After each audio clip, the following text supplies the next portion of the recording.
Hey everyone, welcome back. It's the final day of BBC Gardeners World Live and I'm here and yeah, really excited just to get going again.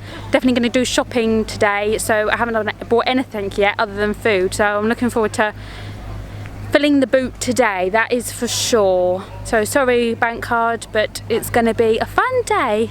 And we've also got interviews coming up with Frances Tophill and Marcus Bean later on this afternoon. So yes, I hope you enjoy this video and yeah, thank you.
So I've been very fortunate to have the opportunity to speak to Frances. Thank you very much for your time. Oh, thank you for having me.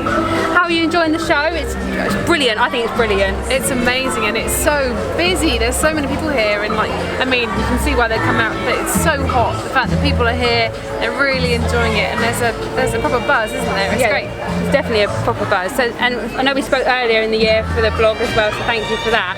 I know you're really passionate about volunteering, and I know a lot of people have asking me about how they can get into the industry, and I know volunteering is a starter way. Can you share a bit more about that? And I know there's a particular website that you've mentioned to me before that you said was really good for helping to find volunteering opportunities. Yes, so I do a lot of woofing, which is it, yeah.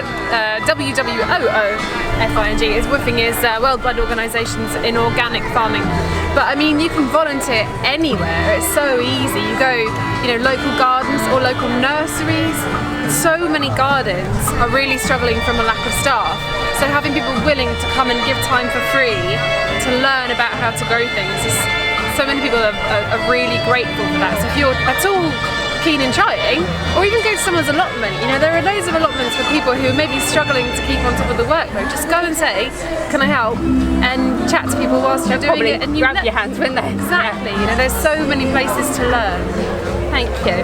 I was also going to ask you in terms to, so I was speaking to the bloggers and things like that, and one of the questions, which is a bit unusual, but they were asking, if you don't mind, where did you get your clothes from? I know it's a very odd one, but loads of people, I ask people what question that I should ask you, and that was one of the biggest questions. Really? It's an odd one, but it's a very important question apparently. I always get laughed at for my clothes. But everyone wants to know where they're from. Well, most of them are from just workwear, like my dungarees. People ask me about my dungarees. I get them from a shop in Edinburgh, but you can get them anywhere online, and they're like £13. But because I'm quite womanly shaped, I just sew elastic into the waist, and then it fits better. So they're just basic workwear clothes. So there you go. That's where everyone can buy you the clothes. Fantastic. And I was also going to ask you in regards to top tips for newbie allotmenteers and gardeners, because lots of people are trying to get lots of the younger generation into it. Yeah. And I think schools are doing a lot more, as we've said before. So just top tips for them to give it a go and how they can get into it, and yeah, easy starters really.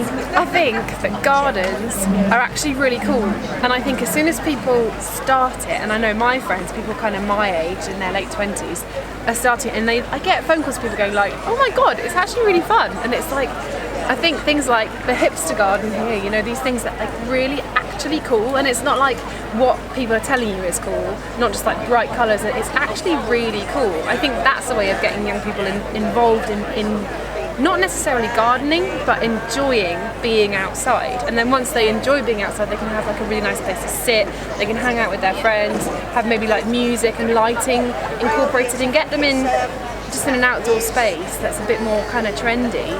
and then slowly they'll start to think, well, maybe like, oh, that needs doing, or you know what I mean? Like, They'll give it a go. Exactly. They were even talking about it on Radio 1. I was driving up here and they were talking about it on Radio 1 about how they'd just created a little herb garden. Now all of a sudden they were thinking about having an allotment. So it is getting out there, it is changing. I think that's a massive thing as well. People, when they can eat their own produce that they've grown, they just get hooked. So it's like everyone that I speak to who's young wants to grow edibles.